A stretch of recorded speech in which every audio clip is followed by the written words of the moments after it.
So hello guys, welcome back to new video. അപ്പോൾ guys, ഇന്നത്തെ വീഡിയോയിൽ ഞാൻ ഇവിടെ അൺബോക്സ് ചെയ്യുമ്പോൾ MSI Velox 100R എന്ന് പറയുന്ന ഒരു ക്യാബിനറ്റാണ്. ഓക്കെ, അപ്പോൾ ഇതൊരു ഗെയിമിംഗ് ക്യാബിനറ്റാണ്.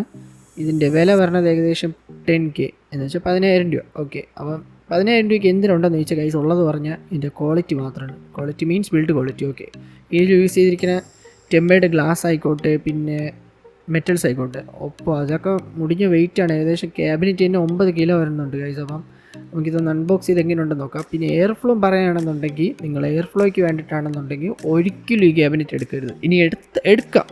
ഫ്രണ്ടിലത്തെ ആ ഒരു ഗ്ലാസ് പാനലാണ് ഇതിൽ വരണത്. അപ്പോൾ ഞാൻ നിങ്ങൾക്കത് ലാസ്റ്റ് വീഡിയോയിൽ കാണിച്ചു തരാം. എന്തായാലും അൺബോക്സ് ചെയ്യുമ്പോൾ നിങ്ങൾ കാണുമല്ലോ, അല്ലെങ്കിൽ നിങ്ങളെല്ലാം നോക്കിയിട്ടായിരിക്കും ഇവിടെ വന്ന് അൺബോക്സിങ് വീഡിയോ കാണണം. ഓക്കെ, അപ്പോൾ പറയുകയാണെന്നുണ്ടെങ്കിൽ ഇതിൻ്റെ ഫ്രണ്ടിലത്തെ ഗ്ലാസ്, അപ്പം ഈ ഒരു ഗ്ലാസ്സാണ് പറഞ്ഞത് ഫ്രണ്ടിൽ. അപ്പം ആ ഗ്ലാസ് മാറ്റി നിങ്ങൾക്കൊരു മെഷ് വയ്ക്കേണ്ടി വരും. മെഷ് വച്ച പിന്നെ എൻ്റെ പൊന്നു എയർ ഫ്ലോ പീക്ക് ലെവലായിരിക്കും. ഫ്രണ്ട് മൊത്തം മെഷ് വരെയല്ലേ. അപ്പം പിന്നെ നിങ്ങൾക്കിത് എന്തുകൊണ്ട് ചൂസ് ചെയ്യണമെന്ന് വെച്ചാൽ, നിങ്ങൾക്ക് അഥവാ ലോങ് ടൈം ഒരു ക്യാബിനറ്റ് യൂസ് ചെയ്യണം, full PC, entire your life എന്ന് പറയാൻ പറ്റില്ല. ചിലപ്പോൾ നിങ്ങൾ ഏകദേശം 10-15 വർഷമൊക്കെ ഇത് സുഖമായിട്ട് ഈ ക്യാബിനറ്റ് ഓടും. പെയിൻറ്റ് പോകുന്ന ഒന്നും വിചാരിക്കേണ്ട, തുരുമ്പ് അങ്ങനെ ഒരു കാര്യം നിങ്ങൾ ആലോചിക്കുകയേ വേണ്ട. കാരണം ഇത് ആൾറെഡി ഞാൻ പറഞ്ഞു നിങ്ങളടുത്ത് MSIയുടെ ക്യാബിനറ്റാണ്. നിങ്ങളത് നോക്കണ്ട. ഇതിൽ യൂസ് ചെയ്തിരിക്കുന്ന മെറ്റീരിയൽ ഹൈ ക്വാളിറ്റി മെറ്റീരിയലാണ്. അതുകൊണ്ട് തന്നെ ഇത് നല്ലോണം ലാസ്റ്റ് ചെയ്യും. നിങ്ങൾക്ക് ഒരു പാഡിയും വേണ്ട. അപ്പോൾ നമുക്കിത് അൺബോക്സ് ചെയ്ത് എങ്ങനെയാണെന്ന് കാര്യങ്ങളൊക്കെ നോക്കാം. അപ്പോൾ ഇതിൻ്റെ സൈസ് പറയുകയാണെന്നുണ്ടെങ്കിൽ ഇതിൻ്റെ അകത്ത് നല്ല സ്പേസ് ഉണ്ട്. നിങ്ങൾക്ക് ഏകദേശം 380mm ഒരു GPU വരെ വയ്ക്കാം. അത് വെർട്ടിക്കലിയും വയ്ക്കാം, അല്ലാതെ നോർമലായിട്ട് വയ്ക്കുകയും ചെയ്യാം. ഓക്കെ, അപ്പോൾ വെർട്ടിക്കൽ ബ്രാക്കറ്റ്സ് ഒക്കെ ഇതിലൂടെ നമുക്ക് കിട്ടുന്നുണ്ട്. അതൊക്കെ കാണിച്ചു തരാം. ഇതിൻ്റെ അകത്ത് തന്നെ ഉണ്ട്, നിങ്ങൾ പേടിക്കണ്ട. ഓക്കെ, അപ്പം ക്യാബിനറ്റ് ഫൈനലി ഹിയർ. ഇതിൻ്റെ അകത്ത് ഇഷ്ടംപോലെ സ്ക്രൂകൾ നമുക്ക് കിട്ടും. നമുക്ക് ബോട്ടം ഫാന് വയ്ക്കാൻ വേണ്ടിയിട്ട് തന്നെ ഇതിൽ ഏകദേശം 4 സ്ക്രൂ അവർ തന്നിട്ടുണ്ട്. അപ്പോൾ രണ്ടെണ്ണം വെച്ച് 2 ഫാന് വയ്ക്കാം. അടുത്ത ഫാനിന് 2 സ്ക്രൂ കൂടി ആവശ്യം വരും. കാരണം ബോട്ടമിൽ 3 ഫാൻ നമുക്ക് വയ്ക്കാൻ പറ്റും. അപ്പോൾ അതിനുള്ള 2 സ്ക്രൂ നിങ്ങൾ എവിടെയെങ്കിലും സെറ്റ് ആക്കണം. ഓക്കെ, അപ്പം നമുക്കിതിൻ്റെ സൈഡിലും 2 ഫാൻ വയ്ക്കാൻ പറ്റും. ഇനി എയർ ഫ്ലോയുടെ കാര്യം പറയുകയാണെന്നുണ്ടെങ്കിൽ, ഞാൻ പറഞ്ഞതുപോലെ തന്നെയാണ്. നിങ്ങൾക്ക് മെഷ് വെച്ചാൽ വല്ല കാര്യവും നടക്കുമോ, ഇല്ലയെന്നുണ്ടെങ്കിൽ സൈഡ് ഫാൻ വെച്ചാലും കുഴപ്പമില്ല. പിന്നെ ചില ആൾക്കാർ ഇനിയിപ്പോൾ വന്ന് കമൻറ്റിൽ പറയുന്നത്, നിനക്ക് ഇത് എടുത്ത് ഫിഷ് ടാങ്ക് മോഡൽ എടുത്തുകൂടെ. എനിക്ക് അത് ഇഷ്ടമില്ല, ഫസ്റ്റ് ഓഫ് ഓൾ. പിന്നെ രണ്ടാമത്തെ കാര്യം പറയുകയാണെന്നുണ്ടെങ്കിൽ, ഇത് മറ്റേ ഫിഷ് ടാങ്ക് മോഡലൊക്കെയാണ് ഡ്യുവൽ ചേമ്പർ ആയതുകൊണ്ട് തന്നെ നല്ലോണം സ്പേസ് വലിക്കും. സ്പേസ് എന്ന് വെച്ചാൽ ഉദ്ദേശിച്ചതിൻ്റെ സിസ്റ്റം വച്ചിരിക്കുന്ന സ്ഥലം.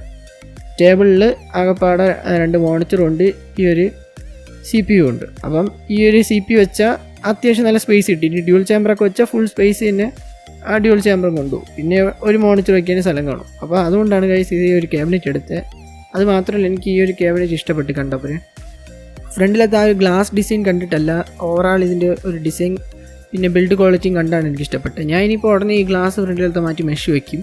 മെഷ് എവിടെന്നെങ്കിലും ഒരു സെക്കൻഡ് ക്യാബിനറ്റ് വല്ലതും എടുത്തിട്ട് അതിൽ നിന്ന് കട്ട് ചെയ്ത് വയ്ക്കാനേ പറ്റുമോ, അല്ലാതെ മെഷ് വാങ്ങാനൊന്നും കിട്ടുന്നില്ല. ഞാൻ നല്ലോണം നോക്കി. ഇനി അഥവാ കിട്ടുമെങ്കിൽ ഞാൻ വീഡിയോ ചെയ്യാം, നിങ്ങൾ പേടിക്കണ്ട. അപ്പോൾ ഇതാണ് അതിൻ്റെ ബോക്സ്. ഇതിൻ്റെ അതാണ് വെർട്ടിക്കൽ GPUൻ്റെ മൗണ്ടിങ് ബ്രാക്കറ്റ്സ് പറഞ്ഞത്. ഓക്കെ, അപ്പോൾ ഇങ്ങനെ നമുക്ക് ഇതിൻ്റെ ഫ്രണ്ട് സൈഡ് പാനലൊക്കെ ഇളക്കിയെടുക്കാം. തുറക്കുകയും ചെയ്യാം, വേറെ സീനൊന്നുമില്ല. പിന്നെ എയർ ഫ്ലോയ്ക്ക് ഞാൻ ഒരു ടിപ്പ് പറഞ്ഞു തരാം. നിങ്ങൾ ഗെയിമൊക്കെ കളിക്കുമ്പോൾ ചെറുതായിട്ട് ഇത് തുറന്നിട്ടോ, സൈഡ് പാനൽ ചെറുതായിട്ട് തുറന്നിട്ടോ. എങ്ങനെ ഐഡിയ അല്ലേ? അല്ലെന്നുണ്ടെങ്കിൽ ഫ്രണ്ട് ഗ്ലാസ് മാറ്റി മെഷാക്കാം. അല്ല, നല്ലോണം എയർ ഫ്ലോ നിങ്ങൾക്ക് കിട്ടൂല ഒരിക്കലും. ഒരു 360mm ലിക്വിഡ് കൂളറൊക്കെ ആണെന്നുണ്ടെങ്കിൽ മാക്സിമം പിടിച്ചിരിക്കും. എയർ കൂളറൊക്കെ ആണെങ്കിലും കുഴപ്പമില്ല, അത്യാവശ്യം സൈഡിൽ നിന്നൊക്കെ എയർ വലിക്കും.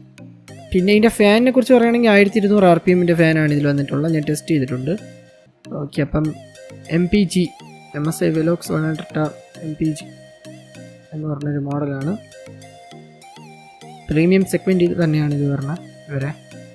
ഓക്കെ, അപ്പോൾ ഇതാണ് അതിൻ്റെ ബോക്സ്. അതിൻ്റെ കൂടെ കിട്ടിയത്. നമുക്ക് ഇതിൻ്റെ അകത്ത് എന്തിനെ കൊണ്ടെന്ന് നോക്കാം. ഓക്കെ, ഇതിൻ്റെ അകത്ത് വെർട്ടിക്കൽ മൗണ്ടിങ്ങിന് വേണ്ടിയിട്ടുള്ള സാധനങ്ങളും അതിൻ്റെ സ്ക്രൂകൾ, പിന്നെ ബാക്കി സ്ക്രൂകൾ, ഞാൻ പറഞ്ഞ സ്ക്രൂകൾ ഇതിൻ്റെ അകത്തുണ്ട്. PSU ബ്രാക്കറ്റ് PSU ആ ഷ്രൗട്ടിൻ്റെ അടുത്ത് തന്നെ ഉണ്ട്. ഇതിൻ്റെ അകത്താണ് വന്നിട്ടുള്ളത്. അപ്പം അത് ഞാൻ കാണിച്ചില്ല വീഡിയോയിൽ. അപ്പം ഇതാണ് ഓവറോൾ ലുക്ക്. ഓക്കെ, അപ്പോൾ ഇങ്ങനെ ഉണ്ടെന്ന് പറയുക ഗൈസ്. അപ്പോൾ സൈഡിൽ നമുക്ക് റിവേഴ്സ് ബ്ലേഡ് ഫാൻ കൂടി വെക്കാനുണ്ട് 2 പിന്നെ താഴത്തെയും 3 മാറ്റി പിന്നീട് അതും റിവേഴ്സ് ബ്ലേഡ് ആക്കണം പിന്നീട്, അല്ലേ അത് വെച്ചില്ലെങ്കിൽ കുഴപ്പമില്ല. ഓക്കെ, അപ്പോൾ ഇതാണ് ലിക്വിഡ് കൂളറിൻ്റെ വീഡിയോ നിങ്ങൾ കണ്ടില്ലെന്നുണ്ടെങ്കിൽ ചാനൽ ആൾറെഡി ഉണ്ട്, അത് പോയി നോക്കിയാൽ മതി. ഇത് ഡോഗിൻ്റെ L360 എന്ന് പറഞ്ഞൊരു ലിക്വിഡ് കൂളറാണ്. ഡിസ്പ്ലേ പറഞ്ഞത് ഏകദേശം 11,000 രൂപയായി. അതൊന്ന് കണ്ടേക്കും, അതുകൂടി ഒന്ന് കണ്ടേക്കും. നിങ്ങൾക്ക് ഇഷ്ടപ്പെട്ട എടുത്തോ ഈ ക്യാബിനറ്റ്, വേറെ ഒന്നും പറയില്ല.